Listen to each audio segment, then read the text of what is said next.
Δημοτική Σύμβουλη και εκπρόσωποι Δημοτικών Παρατάξεων. Κυρίες και κύριοι, καλησπέρα. Σας καλωσορίζουμε στην ημερίδα με θέμα η σημασία των εξωσχολικών δραστηριοτήτων και η παιδαγωγική αξιοποίησή τους. Την ημερίδα διοργανώνει ο Δήμος Μητροπολής και πιο συγκεκριμένα η Διεύθυνση Αθλητισμού, Πολιτισμού και Νέας Γενιάς με υπεύθυνη αντιδήμαρχο την κυρία Κολογιανοπούλου, σε συνεργασία με τη Διεύθυνση Κοινωνικής Πολιτικής και Παιδείας με υπεύθυνη την αντιδήμαρχο κυρία Κανέλη. Στόχος της ημερίδας είναι η ανάδειξη των ποικίλων εξωσχολικών δραστηριοτήτων των σημερινών παιδιών και πώς αυτές οι δραστηριότητες μπορούν να αξιοποιηθούν παιδαγωγικά και εκπαιδευτικά. Οι εισηγήσεις που θα ακούσετε αφορούν τη μουσιακή αγωγή, τη μουσικοκινητική αγωγή, τις τέχνες, τη θεατρική αγωγή, το χορό, τη φυσική αγωγή και τη μουσική. Η ημερίδα αποτελείται από δύο ενότητες με ένα μικρό διάλειμμα, ενώ στη λήξη θα έχουμε τη χαρά να ακούσουμε τραγούδια από τη Σχολική Ορχήστρα του 4ου Γυμνασίου Πετρούπολης. Καλησπέρα. Να σας καλωσορίσω και εγώ από τη μεριά μου ως μέλος της Οργανωτικής Επιτροπής μαζί με την κυρία Κυριάκου. Ανάμεσά μας βρίσκονται διευθυντές σχολείων, προϊστάμενοι των παιδικών σταθμών του Δήμου μας, εκπαιδευτικοί, και τους ευχαριστούμε θερμά για την παρουσία τους. Πριν ξεκινήσουμε με την πρώτη ενότητα, θα θέλαμε να καλέσουμε την κυρία Κανέλη, την αντιδήμαρχο, για ένα χαιρετισμό.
Καλωσορίσουμε και τον κύριο Σακούτη που έφτασε υποψήφιο Δήμαρχο Πετρούπολης και την κυρία Τσέκου, πιθανόν να μας απευθύνουν αργότερα ένα χαιρετισμό. Εγώ. Νομίζω ότι είμαστε έτοιμοι να ξεκινήσουμε την πρώτη ενότητα. Στην πρώτη ενότητα, οι εισηγήσεις θα αφορούν στις διάφορες μορφές έκφρασης και καλλιέργειας των ενδιαφερόντων των παιδιών μέσω των εξωσχολικών δραστηριοτήτων. Έχουμε τη χαρά και την τιμή να φιλοξενούμε την κυρία Ελένη Γερουλάνου. Η κυρία Γερουλάνου είναι η πιο νηπιαγωγός, απόφοιτος της Σχολής Νηπιαγωγός Αθηνών, κάτοχος μεταπτυχιακού διπλώματος στη μουσιακή αγωγή. Το 1986 προσελήφθη στη Σχολή Μωραΐτη ως υπεύθυνη του προγράμματος μουσιακής αγωγής των παιδιών του νηπιαγωγείου και το 2000 ανέλαβε τη διεύθυνση του νηπιαγωγείου της Σχολής Μωραΐτη. Έχει γράψει παιδαγωγικά βιβλία για μικρά παιδιά για τις εκδόσεις Μετέχνιο Παπαδόπουλος και Πατάκη. Και με τη σημερινή της εισήγηση τιμούμε και την Παγκόσμια ημέρα παιδικού βιβλίου που γιορτάζεται σήμερα, όπως και κάθε χρόνο στις 2 Απριλίου, την ημέρα γέννησης του μεγάλου Δανού παραμυθά Hans Christian Andersen. Κυρία Γερουλάνο, ο λόγος εσάς.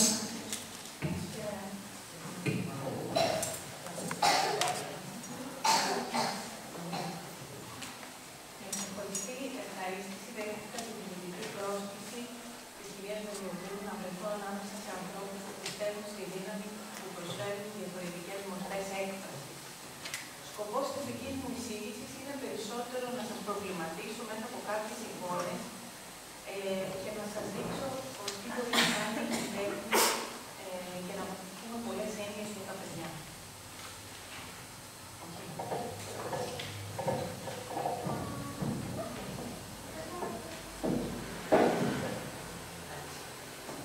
Σήμερα οι σελίδες των βιβλίων, τα ντουλάπια, οι βιτρίνες των μουσείων θα ανοίξουν.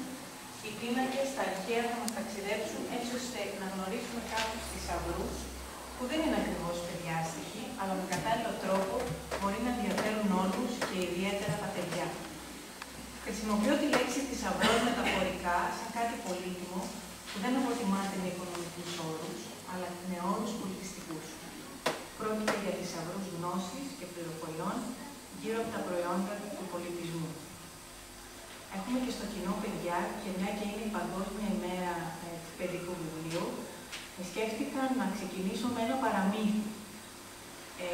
Το παραμύθι αυτό λέγεται «Μήπως είδατε την τέχνη», γράφτηκε για το Μουσείο Μοντέρνας Τέχνης της Νέας Υόρκης και έτσι ξεκινώ και στο σχολείο που είμαι με τα παιδιά.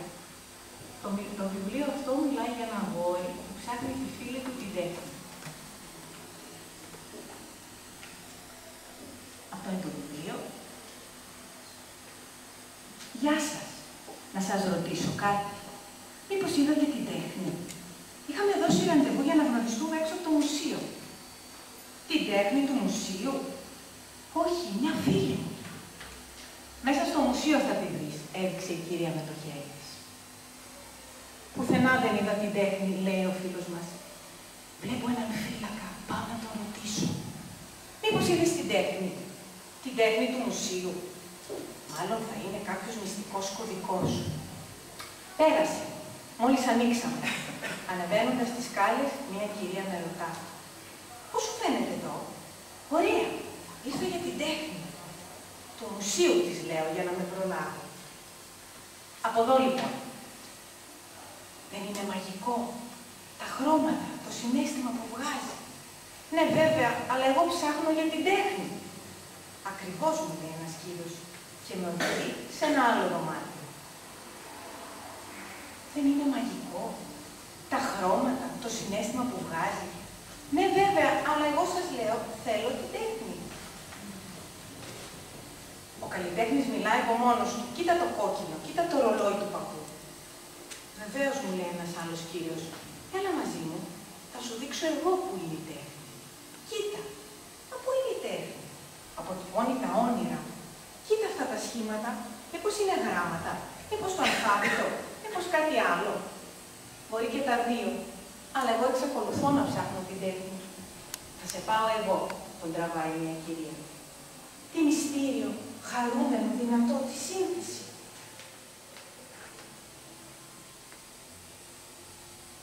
Τέχνη μπορεί να είναι μια φωτογραφία, ένα φιλμ, ένα βίντεο, ένα γλυπτό. Έτσι αποφάσισα να βρω την τέχνη μόνος μου. Wow! Παρακαλώ μην κάθεστε στην τέχνη. Άρχισα να σκέφτομαι ότι ποτέ δεν θα τη βρω. Κουρασμένος πια, έφτασα εκεί από όπου ξεκίνησα. Γεια σου! Βρήκες την τέχνη? Του φωνάζει μια κυρία. Νομίζω πως ναι. Πάρα πολύ χαρούμενος, κοίταξα ξανά. Βγήκα από το μουσείο. Βρήκα την τέχνη. Εδώ είναι. Του μουσείου, λέει ένας κύριος. Και τότε του έκλεισα την πόρτα και μπήκε μέσα στο μουσείο. Εξαιρετικές εκδόσεις τέχνης για παιδιά μπορούμε πια να βρούμε σε όλα τα βιβλιοπωλεία και στα περισσότερα μουσεία της Ελλάδος και του εξωτερικού. Άλλα συνδέονται με κάποιο μουσείο και άλλα όχι. Παίζω και μαθαίνω με τα εκθέματα ενός μουσείου, είναι συνήθως η κεντρική ιδέα βιβλίων και αποτελούν το πρώτο ευχάριστο βήμα των παιδιών προς τη μουσιακή εκπαίδευση. Το βιβλίο τέχνης βοηθά τα παιδιά να αγαπήσουν το μουσείο και τους ξεκινά μια πρώτη σχέση μαζί τους. Με πηξίδατα εκθέματα που παρουσιάζονται στις σελίδες του, τα παιδιά προσεγγίζουν τις συλλογές ενός μουσείου με ιδιαίτερα ενδιαφέρον. Το βιβλίο γίνεται το κίνητρο για να επισκεφθεί το μουσείο ένα παιδί, μια οικογένεια, μια σχολική τάξη. Παράλληλα ενισχύει την πεποίθηση των παιδαγωγών που υπηρετούν τη μουσιακή εκπαίδευση ότι το μουσείο μπορεί να γίνει το σχολείο του μέλλοντος. Τα παιδιά δέχονται με μεγάλη ευκολία ότι τους κερδίζει το ενδιαφέρον. Η τέχνη που από μόνη της διαθέτει μια ιδιαίτερη δύναμη ανοίγει τον κόσμο και τον μυαλό τους. Πιστεύω ότι μέσα από την τέχνη μπορούμε ευκολότερα να περάσουμε στα παιδιά πάρα πολλά πράγματα. Με ποιο τρόπο θα πλησιάσουν τα παιδιά τα εκθέματα? Με το παιχνίδι. Το παιχνίδι βοηθάει στην ανάπτυξή τους και δημιουργεί έναν χώρο μέσα στον οποίο μπορούν να εκφράσουν τις συναισθήματά τους. Έχουν την απόλυτη ευθύνη των πράξεών τους. Μπορούν να ανακαλύψουν προβλήματα, να προσπαθήσουν να τα λύσουν, να αξιοποιήσουν την περιέργειά τους και να κάνουν τις επιλογές τους. Αφετηρία λοιπόν για να γνωρίσουν τα παιδιά τα εκθέματα ενός μουσείου είναι η εικόνα ενός εργαζομένου στις σελίδες ενός βιβλίου και έπειτα η αναζήτηση μέσα στις προθήκες. Η βουβή και έγκλειστη θησαυρή που λέγαμε ζωντανεύουν μέσα στα μάτια των παιδιών.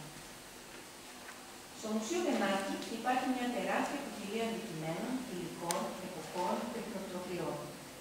Μπορούμε να αξιοποιήσουμε την ποικιλία αυτή και να διαλέξουμε αντικείμενα με τη σκέψη ότι κάθε απόσταση θέτει το καθένα μπορεί να αποτελέσει αφορμή για κουβέντα και έρευνα. Σε κάποιον μπορεί να είναι το υλικό, σε άλλο η τεχνοτροφία, η χρήση, η νύχτα, το πρόσωπο στο οποίο ανήκει, η ιστορική περίοδος. Κάθε έκθεμα διηγείται μια ιστορία. Τα παιδιά μπορούν να σκεφτούν, να παρατηρήσουν, να συγκρίνουν, να ρωτήσουν και τελικά να αγαπήσουν ένα έργο τέχνης. Αυτή η ιστορία μπορεί να γίνει αρχή για μια συζήτηση ανάμεσα στο παιδί και σε έναν ενήλικα.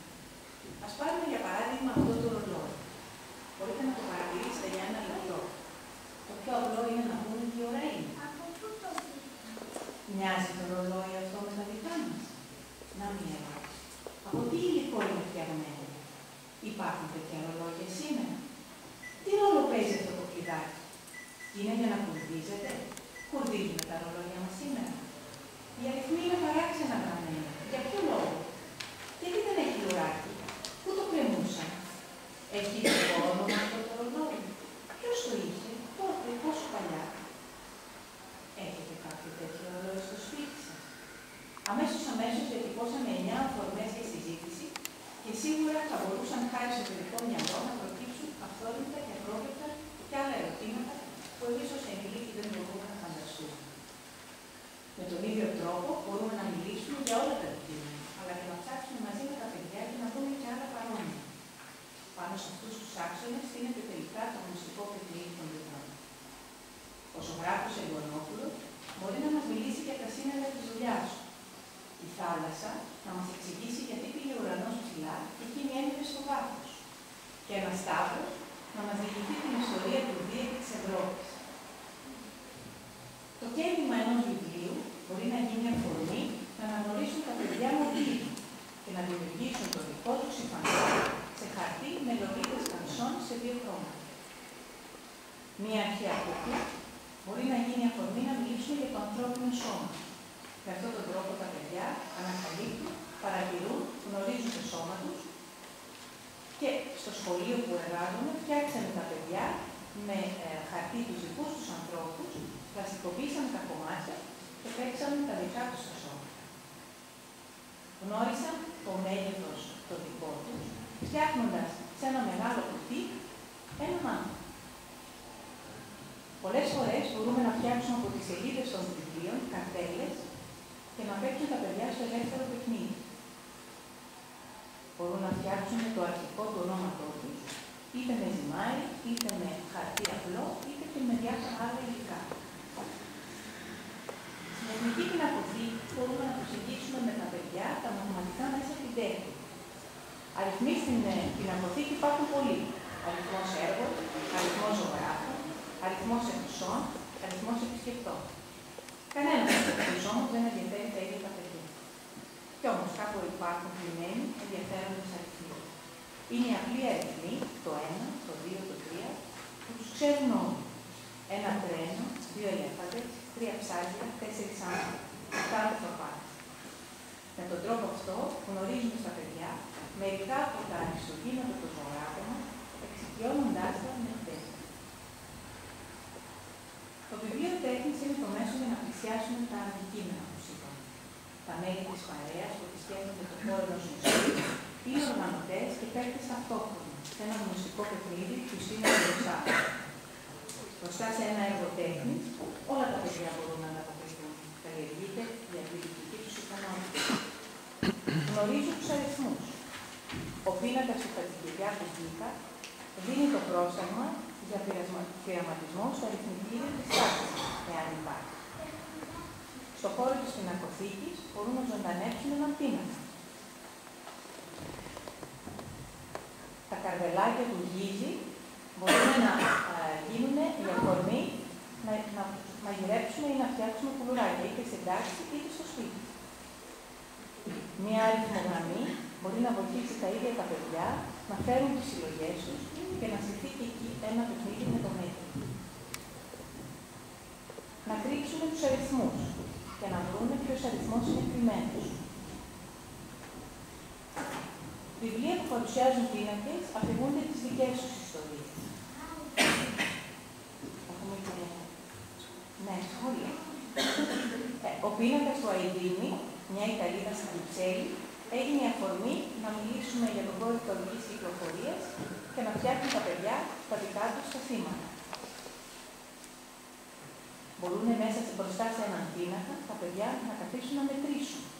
Ένα καρότσι, 2 ομπρέλες, μια μπάλα ή ό,τι άλλο μπορεί να παρουσιάζει αυτό ο πίνακα.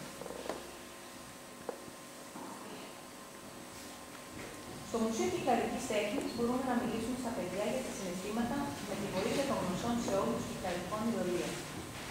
Όταν δεν ακούς φωνή, αντιλαμβάνεσαι τα συναισθήματα από την έκφραση στο πρόσωπο. Τα ειδόλια από μόνα τους είναι άψυχα και ακούνια.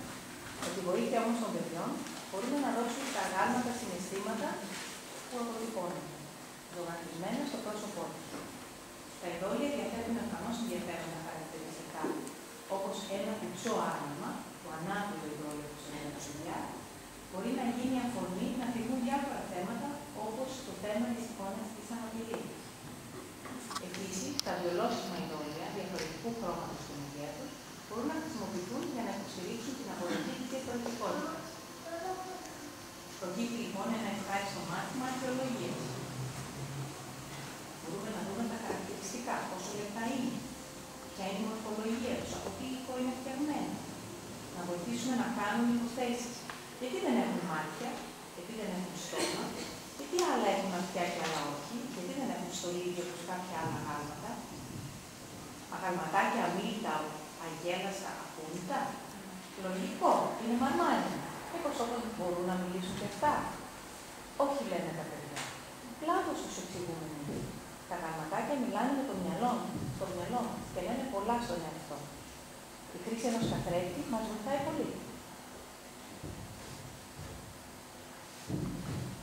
Κλείνοντας, θα ήθελα να κρατήσετε ότι τα βιβλία τέχνης είναι σημαντικά, αλλά η επίσκεψη στον χώρο μπροστά στα εκθέματα λειτουργεί σαν μια μαγική προπέλη. Ένα βιβλίο παρουσιάζει εικόνες, αναπαραγωγές, που παρουσιάζονται σε μικρογραφίες. Ένα έργο τέχνης δεν είναι μόνο μια εικόνα σε ένα βιβλίο, είναι πολύ παραπάνω. Έχει το μέγεθός του, την υφή του, το βάρος του, τη μελωδιά του, θέλει το χώρο του, θέλει τη στιγμή του, θέλει το φωτισμό. Κάποτε ο Κώστας Τσόγλης είχε πει ότι άλλο είναι να κρατάς στα χέρια σου μια φωτογραφία ενός ξενιτεμένου παιδιού και άλλο να Κρατήστε λοιπόν τα μάτια ανοιχτά, πάτε τη φαντασία σας και βυθίξτε στα βαθιά και μαγικά νερά της τέχνης. Είμαι σίγουρη πως ανακαλύψετε πολλά από αυτά που σας είπα. Και βέβαια εγώ μίλησα για μόνο 3 μουσεία και 4 βιβλία, αλλά υπάρχουν πάρα πολλά μουσεία στην Αθήνα και στην περιφέρεια. Μπορείτε να πάρετε τα παιδιά και να πάτε, αφού πρώτα έχετε επισκεφτεί ήδη το μουσείο για να ξέρετε τι θα δουν τα παιδιά. Δεν είναι ανάγκη να διαλέξετε να το δουν όλο το μουσείο, μπορεί να διαλέξετε μόνο 4 πίνακες, αυτούς που σας κάνουν και που βρίσκεται κάτι σε αυτούς. Και πάνω εκεί να βασιστεί όλο το βιβλίο της παρατήρησης. Σας ευχαριστώ πολύ.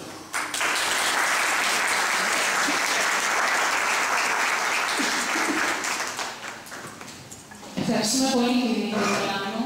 Η εισήγησή σας ήταν πραγματικά πολύ ενδιαφέρουσα και αυτό φάνηκε ότι πρέπει να ψήσουμε τη δική μας προσοχή, αλλά και τον μικρό ακροατό μας. Ευχαριστούμε.